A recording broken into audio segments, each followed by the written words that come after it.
Hello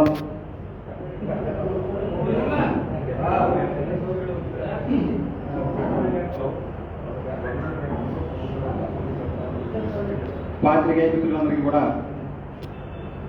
హృదయపూర్వకమైనటువంటి నమస్సుమాటలు తెలియజేసుకుంటూ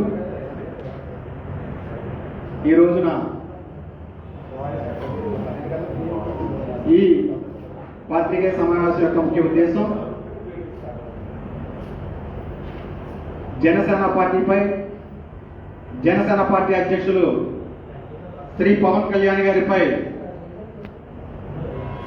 ప్రభుత్వ సలహాదారు అయినటువంటి సజ్జల రామకృష్ణారెడ్డి గారు నిన్న మాట్లాడినటువంటి వ్యాఖ్యలు ఏవైతే ఉన్నాయో తెలుగుదేశం పార్టీకి తెలుగుదేశం ప్రభుత్వం ఏర్పాటు చేయడానికి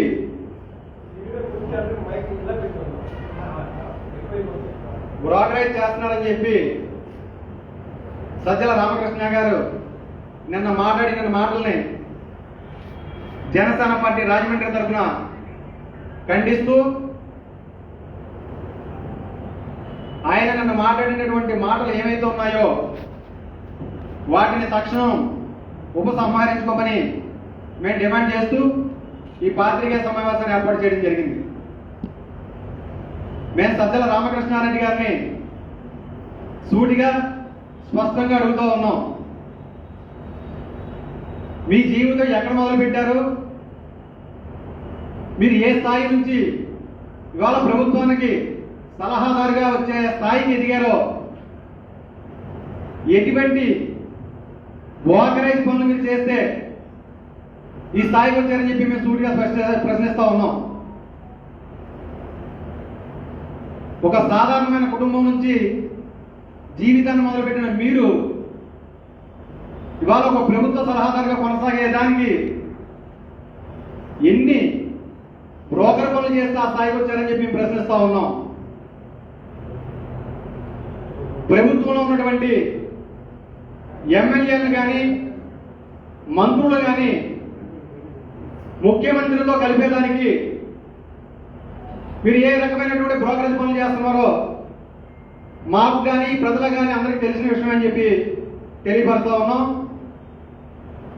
మరి పవన్ కళ్యాణ్ గారి గురించి జనసేన పార్టీ గురించి మీరు మాట్లాడిన మాటలు ఏవైతే ఉన్నాయో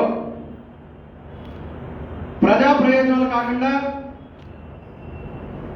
అధికారమే లక్ష్యంగా ఈ పార్టీలన్నీ కలిసి పోటీ చేయాలని చెప్పి నిర్ణయించుకున్నాయని చెప్పి నిన్న మీరు మాట్లాడిన మాటలు చాలా హాస్యాస్పదంగా ఉన్నాయి. జనసేన పార్టీకి పవన్ కళ్యాణ్ గారికి అధికారమే బాగా లక్ష్యం అయితే కనుక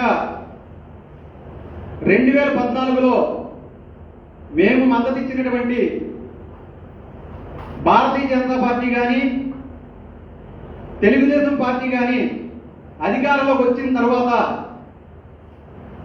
ఏ చిన్న లబ్ధి కూడా మేము ఆ గవర్నమెంట్ నుంచి పొందడం కానీ ఆ గవర్నమెంట్ లో మేము భాగస్వామ్యం తీసుకోవడం కానీ అధికారంలో పాలు పంచుకోవడం కానీ జరగలేదనే విషయం మీకు తెలియదని చెప్పి ప్రశ్నిస్తా ఉన్నాం.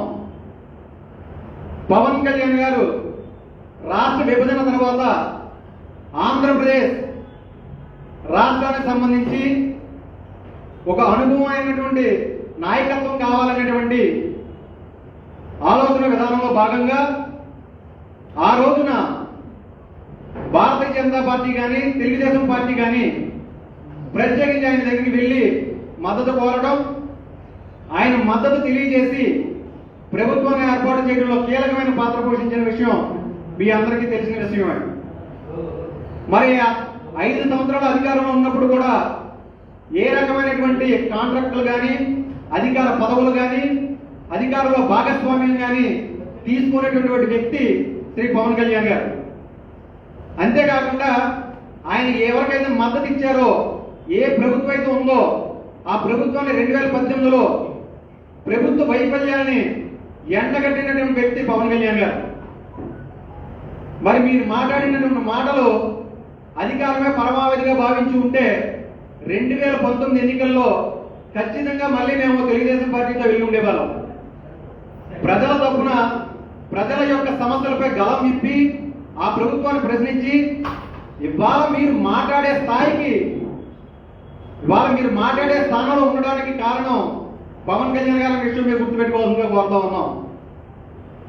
ఎందుకంటే 2019లో పవన్ కళ్యాణ్ గారు కనుక విడిగా పోటీ చేయకుండా తెలుగుదేశం పార్టీ జనసేన కలిసి పోటీ చేస్తుంటే ఇవాళ మీరు ఏ స్థానంలో ఉండేవారో ఒక్కసారి ఆలోచించాల్సిన పరిస్థితి మీకు ఉందని చెప్పి తెలియజేస్తా ఉన్నాం. మీరు బ్రోకరేజ్ అనే మాటను మాట్లాడే దానిలో భాగంగా మీకు ఏదైతే అలవాటైన పనో దాన్ని మీరు ఇతరుల మీదకి నెట్టే విధంగా మాట్లాడారని చెప్పి మేము భావిస్తూ ఉన్నాం. ఈ ప్రభుత్వం నడుపుతున్నటువంటి పత్రిక ఏదైతే ఉందో ఆ పత్రికలో మీరు పనిచేసినప్పుడు ఎంతమందిని మీరు బ్లాక్ మెయిల్ చేసి బ్రోకరేజ్ చేసి బెదిరించారో మా దగ్గర సాక్ష్యాధారాలతో సహా ఉన్నాయని చెప్పి ఈ సందర్భంగా తెలియజేస్తా ఉన్నాం. అంతేకాకుండా మీకు స్ఫూర్తిగా స్పష్టంగా చెప్తా ఉన్నాం, పవన్ కళ్యాణ్ గారు ప్రభుత్వ వ్యతిరేక ఓటు చేయాలని అన్నప్పుడు మీరు ఎందుకంత కంగారు పడుతున్నారో మాకైతే అర్థం కావడం లేదు. మీరు చాలా అద్భుతంగా పనిచేస్తాం, మేము సింగల్గానే వస్తాం, సింగల్గానే ప్రభుత్వాన్ని ఏర్పాటు చేస్తాం, మేము ఎక్కడ మెడల్ వంచని చెప్పి మీరు చాలా గొప్పగా ప్రగల్భాలు పలుకుతూ ఉన్నారు.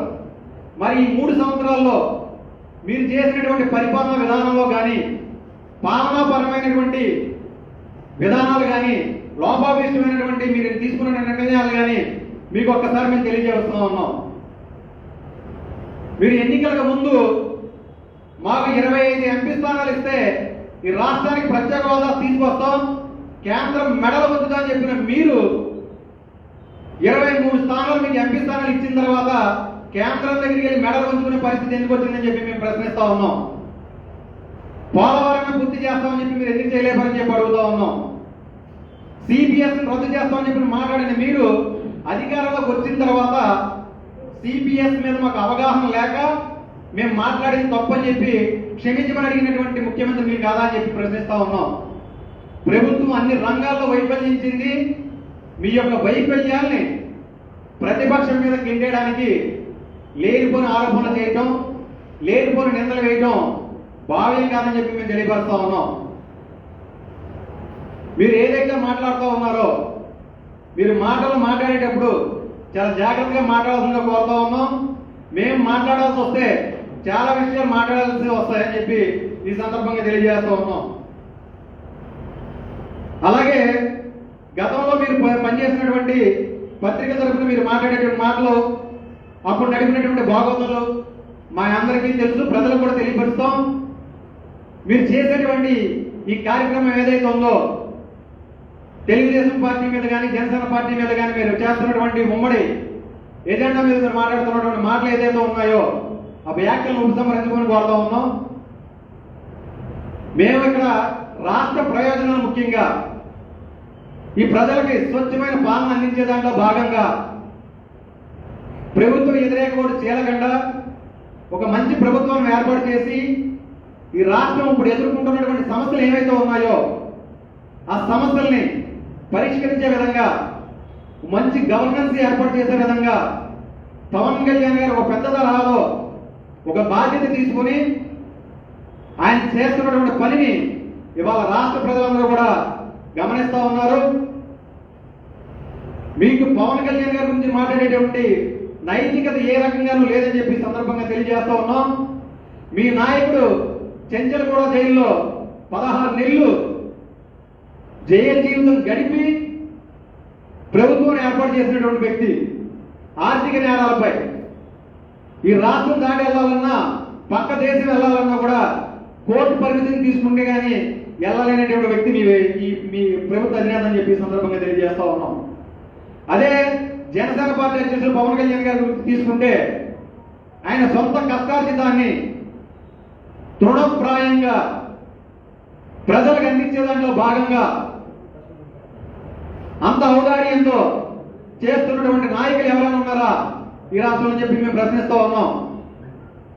కేవలం పవన్ కళ్యాణ్ గారు మాత్రమే కౌలు రైతు కుటుంబాలని ఆదుకునే దాంట్లో భాగంగా అతని కష్టార్జితాన్ని 5 కోట్ల రూపాయల్ని విరాళంగా ఇచ్చి ప్రతి కుటుంబానికి ₹1,00,000 కింద ఇచ్చే కార్యక్రమం చేపట్టినప్పటి నుంచి జనసేన పార్టీ గ్రాఫ్ ఏదైతే ఉందో ఆ గ్రాఫ్ పెరుగుతూ ఉందని చెప్పి మీరు కంగారు పడతా ఉన్నారని చెప్పి మాకు అర్థమవుతూ ఉంది.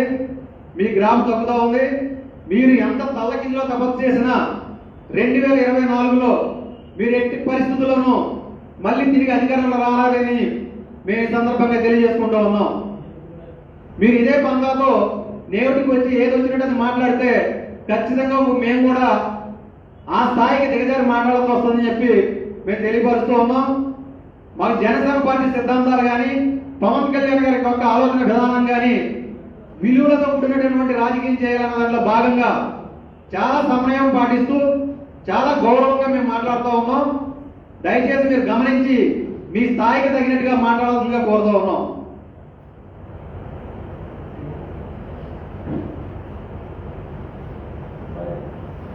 అలాగే సజ్జల రామకృష్ణ గారు చేస్తున్నటువంటి బ్రోకరేజ్ పనుల మీద మధ్యవర్తిగా చేస్తున్నటువంటి కార్యక్రమాలు ఏవైతే ఉన్నాయో వాటిపై మేము త్వరలోనే సిబిఐ విచారణ కోరే విధంగా మా పార్టీ కార్యాచరణ రూపొందిస్తుందని చెప్పి సందర్భంగా తెలియజేస్తూ ఉన్నాం. మిత్రులారా,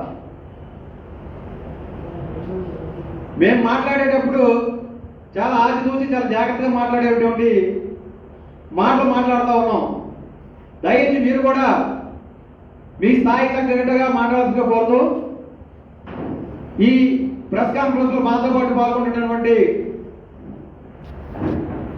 రాష్ట్ర లీగల్ సెల్ ఉపాధ్యక్షులైనటువంటి రామచంద్రరావు గారు, రాజమండ్రి సిటీ ఉపాధ్యక్షులైనటువంటి గుత్తుల సూర్యనారాయణ గారు, తూర్పుగోదావరి జిల్లా జనసేన పార్టీ సెక్రటరీ అయినటువంటి తేజముత్తుల నరసింహమూర్తి గారు, అలాగే మరొక ఉపాధ్యక్షులు దాసరి గురునాథరావు గారు, మణికంఠ గారు, రాజమండ్రి జనసేన పార్టీ కార్యదర్శి చైతన్య గారు, ప్రధాన కార్యదర్శి అయినటువంటి వీరబాబు గారు, షేక్ బాషా గారు, ప్రకాష్ గారు నాతో పాటు కార్యక్రమంలో పాల్గొన్నారు. మరి ఈ సందర్భాన్ని పురస్కరించుకొని లీగల్ సెల్ ఉపాధ్యక్షులు రామచంద్రరావు మాట్లాడుతూనే కోరుతాం.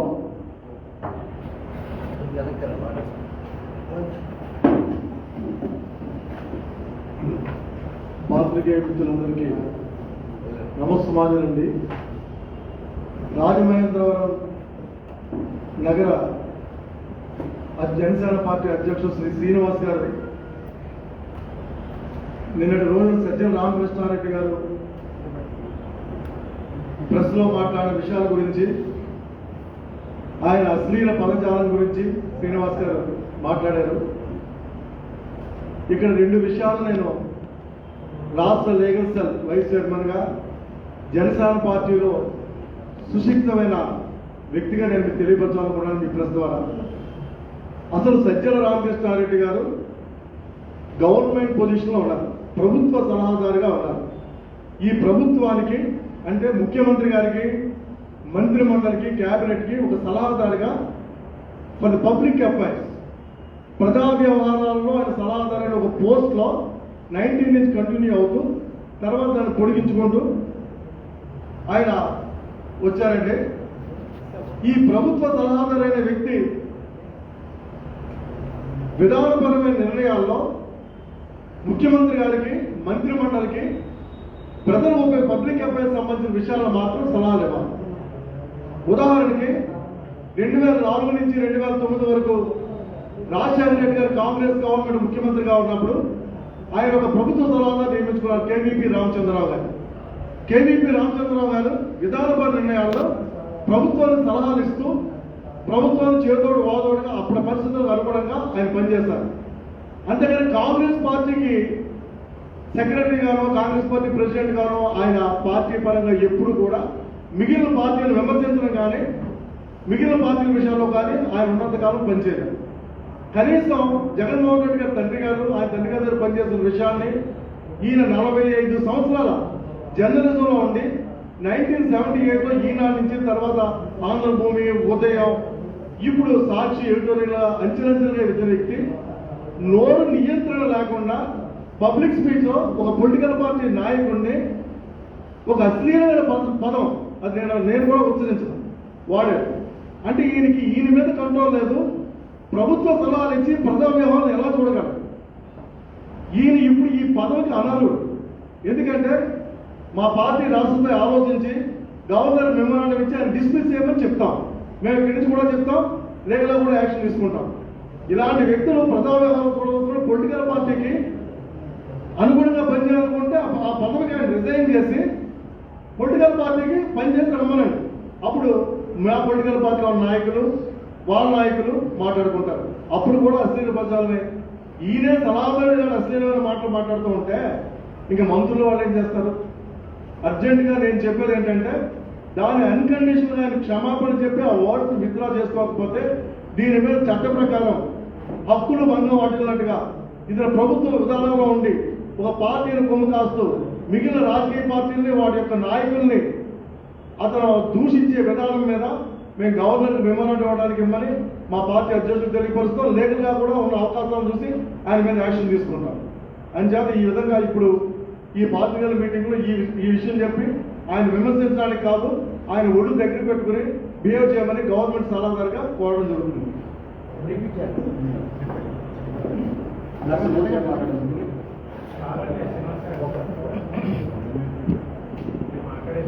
మా ఆహ్వానం అందించి ఈరోజు నగర అధ్యక్షులు వై శ్రీనివాస్ గారి ఆధ్వర్యంలో జరుగుతున్నటువంటి ప్రెస్ మీట్కి ఇచ్చేసిన పాత్రికేయ మిత్రులందరికీ కృతజ్ఞతలున్నాం. అలాగే సజ్జల రామకృష్ణారెడ్డి గారు నిన్న ఏదైతే పవన్ కళ్యాణ్ గారిని ఉద్దేశించి అనుచిత వ్యాఖ్యలు చేశారో దాన్ని రాజమండ్రి జనసేన పార్టీ తరఫున ఖచ్చితంగా ఖండించాల్సిన అవసరం ఉందని చెప్పేసి ఈరోజు ఇక్కడ ఈ మీటింగ్ పెట్టడం జరిగింది. సజ్జల రామకృష్ణారెడ్డి గారు ఎలాంటి వాళ్ళంటే ప్రభుత్వం ఏర్పడిన దగ్గర నుంచి 2019 దగ్గర నుంచి ముఖ్య సలహాదారుడిగా ఒక పోస్ట్ తీసుకుని రాష్ట్రంలో ఈయనకు వచ్చిన 151 కాకుండా 175 నియోజకవర్గాల్లో వాళ్ళకు అనుగుణంగా ఉన్న ఎమ్మెల్యేలు ఎవరైతే ఉన్నారో వాళ్ళకి ఆఖరికి ఒక చిన్న రోడ్డు వేసుకోవాలన్నా సజ్జల రామకృష్ణారెడ్డి గారు అనుమతుంటే కానీ డబ్బులు రాని పరిస్థితుల్లో ఈ రోజు ఉన్నారు. చిన్న దందా చేయాలంటే ఈ రోజు సజ్జల రామకృష్ణారెడ్డి గారు అనుమతి కావాలి. అలాగే ఒక ఎమ్మెల్యే ఒక ముఖ్యమంత్రి స్థాయి జగన్మోహన్ రెడ్డి గారి దగ్గరికి వెళ్ళాలంటే ముందుగా టోల్ గేట్ డబ్బులు కట్టినట్టుగా జగన్మోహన్ రెడ్డి గారు డబ్బులు కట్టాలి. ఈ డబ్బులు కట్టినట్లయితేనే ఈ టోల్ గేట్ తెలుస్తారు ఆ ముఖ్యమంత్రి ఆఫీస్ దగ్గర. ఈ టోల్ గేట్ ఏదైతే ఉందో ఈ టోల్ గేట్ కి సంబంధించినటువంటి పేపర్లన్నీ కూడా అక్కడే ఉంటాయి. మనం ఏదైనా హోటల్కి వెళ్తే ఒక మెనూ ఉంటుంది, ఆ మెనూ కింద దీనికింత అని ఉంటుంది. అలాగే సజ్జల రామకృష్ణారెడ్డి గారు కూడా ఒక మెనూ పెట్టుకుని రోడ్డు కింద కాంట్రాక్ట్ కింద అలాగే ఒక దందా కింద అని ఒక డబ్బులు ఒక ఖచ్చితమైన నిర్ణయం తీసుకుని ఆయన అక్కడ పెట్టారని చెప్పేసి ఎమ్మెల్యేలు అందరూ చాలా బాధపడుతున్నారు. అలాగే ఈరోజు సజ్జల రామకృష్ణారెడ్డి గారు ఏదైతే పవన్ కళ్యాణ్ గారిని విమర్శించారో విమర్శించే ముందు ఎక్కడైనా సరే మీ స్థాయి కానీ మీ పలుకులో కానీ పార్టీలో ఏదైతే ఉందో ముందు మీ ఇంట్లో అర్థం ఉంటే ఆ అర్థం చూసుకుని పవన్ కళ్యాణ్ గారిని విమర్శించే స్థాయి నాకు ఉందా లేదా అనేటువంటిది నిర్ణయం మీరు తీసుకుని ప్రెస్ ముందుకు రావాల్సిందిగా కోరుతున్నాం.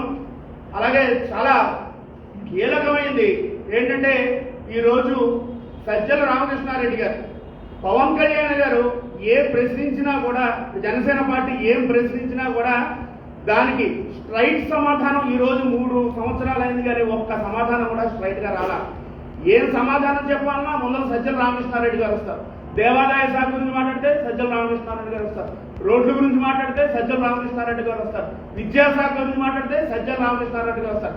అసలు సజ్జల రామకృష్ణారెడ్డి గారికి ఈ శాఖకి సంబంధం ఏంటని చెప్పేసి జనసేన పార్టీ తరఫున మేము అడుగుతున్నాం. మీరు ప్రభుత్వానికి సలహాలు ఇవ్వాలి. అంటే ప్రజలు లక్షల రూపాయలు డబ్బులు ఇచ్చి ఆయన పక్కన కూర్చోబెట్టుకుని 3 సంవత్సరాలు మీరు జగన్మోహన్ రెడ్డి గారిని ఏ విధంగా రాష్ట్రంలో దిగజార్చారో ఆయన ఒకసారి గ్రహించాలని చెప్పేసి మేము జనసేన పార్టీ తరఫున జగన్మోహన్ రెడ్డి గారికి విన్నవించుకుంటున్నాం. అలాగే ప్రజలకి ఏ కష్టం వచ్చినా కూడా ఒక ముఖ్యమంత్రి స్థాయి దగ్గరికి ఎమ్మెల్యే దగ్గరికో మంత్రి దగ్గరికో వెళ్తారు. అక్కడికి వెళ్ళినా కూడా న్యాయం జరగాలి అంటే ఈ ఎమ్మెల్యేలు ఈ మంత్రులు సజ్జల రామకృష్ణారెడ్డి గారికి ఫోన్ చేస్తారు. బలానా నియోజకవర్గంలో ఈ కష్టం ఉందిట, దీనికి ఏం చేయాలి అంటే ఎమ్మెల్యేలు ఎంపీలు మంత్రులు అందరూ కూడా రాష్ట్రంలో డమ్మీలుగా ఉన్నారు. ఈ డమ్మీలందరినీ నడిపిస్తున్న 150 మంది డమ్మీల్ని 23 మంది డమ్మీల్ని నడిపిస్తున్నటువంటిది సజ్జల రామకృష్ణారెడ్డి గారు. ఈ సజ్జల రామకృష్ణారెడ్డి గారు ఈ 2 సంవత్సరాలైనా ఈ పోస్ట్ తొలగించి ఇంట్లో కూర్చోబెడితే ఈ 2 సంవత్సరాలైనా కూడా రాష్ట్రం బాగుపడి ప్రజలకి మంచి చేకూరుతుందని చెప్పేసి జనసేన పార్టీ తరఫున మేము జగన్మోహన్ రెడ్డి గారికి విన్నవించుకుంటున్నాం. అలాగే ఇకపై ఎటువంటి అసభ్యకరమైనటువంటి పదజాలాలు పవన్ కళ్యాణ్ గారి మీద చేసినా మీరు రాష్ట్రంలో ఏ రోడ్డు మీద కూడా తిరగకుండా జన సైనికులు మిమ్మల్ని అడ్డగిస్తారని చెప్పేసి దీన్ని దృష్టిలో పెట్టుకుని మీరు ఇకపై మాట్లాడే ఏదైనా సరే వాళ్ళు దగ్గర పెట్టుకుని మాట్లాడాలని చెప్పేసి జనసేన పార్టీ తరఫున రాజమహేంద్రవరం తరఫున ముఖ్యంగా మేము విన్నవించుకుంటున్నాం. అలాగే మీ పదవిని మీ అంతటి మీరు ప్రజలు తిరగబడకుండా రాజీనామా చేసి హ్యాపీగా మీకు వయసు అయింది కాబట్టి ఇంట్లో కూర్చుని పార్టీకి వెనకుండి నడిపించి పార్టీ నెగ్గడానికి ఎలాగా సలహాలు ఇవ్వలేదు, కానీ 2024లో ఓడిపోవడానికైనా కనీసం జగన్మోహన్ రెడ్డి గారికి సలహాలు ఇవ్వండి. ఖచ్చితంగా మీరు ఇచ్చే సలహాలు జగన్మోహన్ రెడ్డి గారికి ఎప్పటివరకు పేకల్లో ముంచేసాయి, ఇకపై కూడా ముంచుతాయి. 24లో ఖచ్చితంగా పవన్ కళ్యాణ్ గారి ఆధ్వర్యంలో జనసేన ప్రజాప్రభుత్వం రాబోతుంది. ఈ వచ్చాక మీరు చేసినటువంటి అవినీతిని కూడా పవన్ కళ్యాణ్ గారు బహిర్గతం చేస్తారు. ఖచ్చితమైన సమాచారం జనసేన పార్టీ దగ్గర ఉంది. అందువల్ల మీరు ఎక్కడైనా మాట్లాడేటప్పుడు ఏ మంత్రి అయినా సరే, ఏ సలహాదారుడైనా సరే మాట్లాడేటప్పుడు ఖచ్చితంగా మీరు ఒళ్ళు దగ్గరెట్టుకుని ఎవరి గురించి మాట్లాడుతున్నారో, ఎందుకు మాట్లాడుతున్నారో తెలుసుకుని మాట్లాడితే మంచిదని చెప్పేసి మీకులాగా అన్యాయాలు చేసి ఫ్యాక్టరీలు తీసుకుని సూట్ కేసులు సంపాదించిన డబ్బు జనసేన పార్టీ దగ్గర కానీ పవన్ కళ్యాణ్ గారి దగ్గర కానీ లేదు. ఆయన కష్టార్జితాన్ని చెమటోర్చి సినిమాల్లో సంపాదించినటువంటి కష్టార్జితాన్ని ఈ రోజు ప్రజలకు పంచిపెడుతున్నారు. మీరు ఆయన గురించి మాట్లాడేటువంటి వ్యక్తి పొత్తుల గురించి పార్టీ అధిష్టానం చేసుకుంటుంది. పొత్తులు అనేటప్పటికీ పవన్ కళ్యాణ్ గారు ఒక మాట మాట్లాడేటప్పటికి ఓటు చేయలేమని అనేటప్పటికి మీకు ఎందుకు అంత భయం వేసేస్తుందో నాకు అర్థం కావట్లా. అవన్నీ వాళ్ళు చూసుకుంటారు. మీరు మీ ప్రభుత్వాన్ని ఎలా నడపాలి, ప్రజల్ని ఎలాగా సురక్షితంగా మంచి వైపు సంపాదించాలి, మంచి సంపాదించాలి ప్రజల్లో అనేటువంటి విషయం మీరు శ్రద్ధ పెడితే బాగుంటుందని చెప్పేసి ఈ ప్రెస్ మీట్ సందర్భంగా మేము తెలియజేసుకుంటున్నాం. జై హింద్. నగర ఉపాధ్యక్షులు శ్రీ గుత్తులు బుల్లి గారు మాట్లాడుతున్నారు.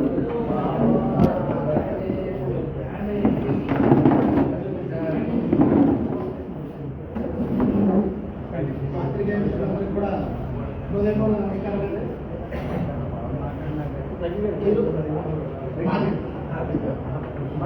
పాత్రికా మిత్రులందరూ కూడా నా యొక్క హృదయపూర్వక నమస్కారాలండి. ఈరోజు మీడియా ముందుకు వచ్చి మాట్లాడడానికి కారణం ఏంటంటే సజ్జల రామకృష్ణారెడ్డి గారు ఒక సముచితమైన మంచి స్థానంలో ఉండి ప్రభుత్వ సలహాదారుగా ఉన్నటువంటి వ్యక్తి ఒక పార్టీ అధ్యక్షుల వారిని మా గౌరవనీయులు శ్రీ కొందరు పవన్ కళ్యాణ్ గారిని బ్రోకర్ అని సంబోధించడం నేను తీవ్రంగా ఖండిస్తున్నామండి. మీరు ఉన్నటువంటి గౌరవమైన స్థానంలో ప్రభుత్వాన్ని మంచి నడవడికతో ప్రజలకు మేలు జరిగే విధంగా నడిపే సలహాలు సూచనలు ఇవ్వండి. అంతేగాని అందరిలాగా అందరితో సమానంగా ఉన్నట్టుగా మీరు పవన్ కళ్యాణ్ గారిని నేను కూడా ఏదో ఆయనకు నేను అనేస్తే నాకు ఏం మార్పులు పడతాయని చెప్పేసి మీరు ఆలోచించి మీ స్థానాన్ని దయచేసి తప్పించుకోకండి. మీరు ఒక మాట అంటే 10 మాట్లాడడానికి ఎవరో సిద్ధంగా ఉంటారు. కానీ మా పవన్ కళ్యాణ్ గారు మాకు నేర్పించింది క్రమశిక్షణ, మర్యాద, గౌరవం అనే కొన్ని మనం నేర్పించారంటే మాట్లాడడం మీకే కాదు అందరికీ వచ్చు. కానీ మీరు మాత్రం మాట్లాడే విధానాన్ని సరిగా పాటించాలని చెప్పేసి ఈ జనసేన పార్టీ తరఫు నుంచి నేను మీకు వినిస్తున్నాను. జై జనసేన.